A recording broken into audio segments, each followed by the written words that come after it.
بسم اللہ الرحمن الرحیم۔ السلام علیکم۔ حضرت مالک بن دینار رحمۃ اللہ علیہ کے زمانے میں دو بھائی آتش پرست مشہور تھے۔ ایک دن چھوٹے بھائی نے بڑے سے کہا کہ بھائی صاحب، آپ نے 73 سال آگ کی پرستش کی ہے اور میں نے 35 سال۔ آؤ آج ہم آزما کر دیکھیں کہ یہ آگ ہم کو دوسرے غیر آتش پرستوں کی طرح تو نہیں جلاتی۔ اگر اس نے ہم کو نہ جلایا تو ہم آئندہ آتش پرستی کریں گے، ورنہ ترک کر دیں گے۔ چنانچہ اس نے آگ جلا کر بڑے بھائی سے کہا کہ آپ پہلے آگ پر ہاتھ رکھیں گے یا میں رکھوں؟ اس نے کہا کہ تم پہلے ہاتھ رکھو۔ جب چھوٹے بھائی نے آگ پر ہاتھ رکھا تو آگ نے اپنی خاصیت کے مطابق اس کی انگلی جلا دی۔ اس پر اس نے آگ سے ہاتھ کھینچ کر کہا، ہائے افسوس، میں نے تجھے اتنے عرصے تک پوجا، پھر بھی تو نے میری انگلی جلا دی۔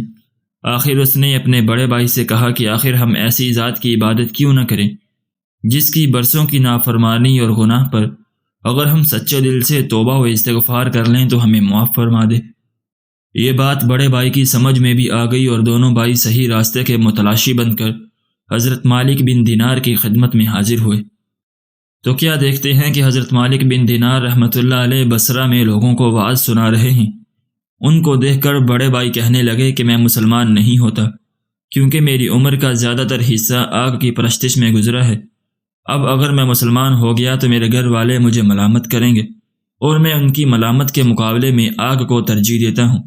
چھوٹے بھائی نے سمجھایا کہ لوگوں کی ملامت تو ایک دن زائل ہو جائے گی، لیکن دوزخ کی آگ زائل نہ ہوگی۔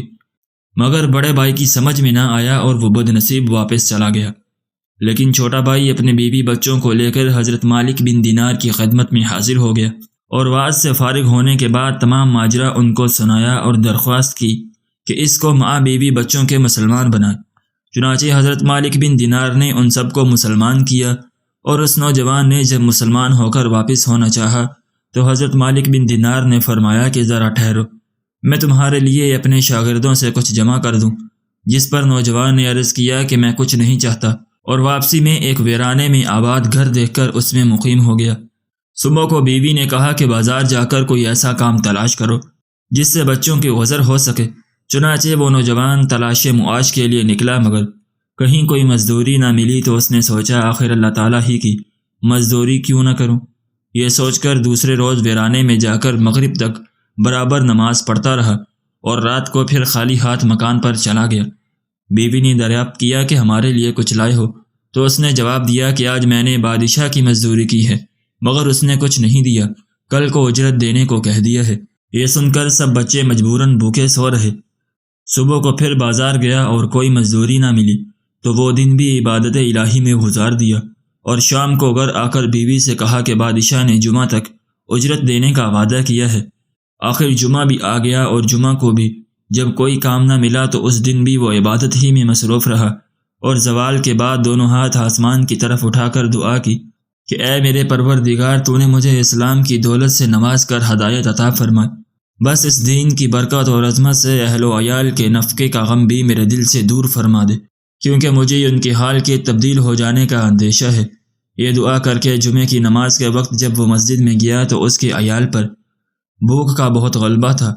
اتفاقاً کسی شخص نے آ کر اس کا دروازہ کھٹکھٹایا، جس کی آواز سن کر اس کی بیوی باہر آئی تو کیا دیکھتی ہے کہ ایک خوبصورت نوجوان سنہری رومال سے ڈھکا ہوا ایک طباق لیے کھڑا ہے، اور کہہ رہا ہے کہ اس کو لے لو اور اپنے شوہر سے کہہ دینا کہ یہ اس کے 2 دن کی مزدوری ہے، اور اگر تم زیادہ کام کرتے تو مزدوری اور زیادہ ملتی۔ چنانچہ اس عورت نے طباق کھولا تو اس میں 1000 اشرفیاں تھیں۔ ان میں سے ایک اشرفی لے کر ایک نصرانی صراف کے ہاں گئی، جس نے اشرفی کا وزن کیا تو 2 مسکال سے زیادہ اتری۔ اس کے بعد جب اشرفی کے نقوش دیکھے تو معلوم ہوا کہ یہ آخرت کی ہدایات سے ہے۔ یہ دیکھ کر صراف نے دریافت کیا کہ یہ اشرفی تم کو کہاں سے ملی ہے؟ عورت نے اس کو تمام واقعات سنایا، جس کو سن کر وہ نصرانی صراف بھی مسلمان ہو گیا، اور 2000 درہم عورت کو دے کر کہا ان کو خرچ کرو، اور جب یہ خرچ ہو جائیں تو پھر مجھے اطلاع دو۔ اس عورت نے صراف سے درہم لے کر کھانا تیار کیا۔ ادھر اس کا شوہر مغرب کے بعد جب گھر آنے لگا تو نہایت خشوع و خضوع سے 2 رکعت ادا کر کے رومال میں مٹی باندھ لی، اور دل میں خیال کیا کہ جب بیوی تقاضا کرے گی تو کہہ دوں گا اس میں آٹا ہے، اور یہی میرے کام کی مزدوری ہے۔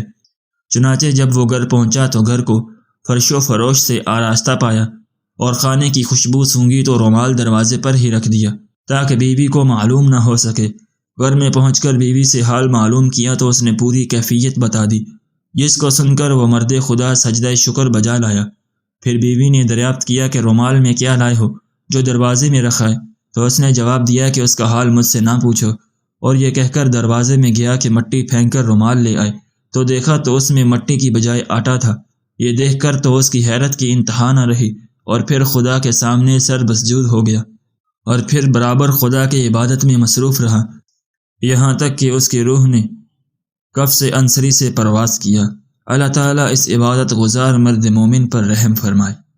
سچ ہے جو اللہ کا ہو جاتا ہے اللہ اس کی ضرورتیں غیب سے پوری کرتا رہتا ہے۔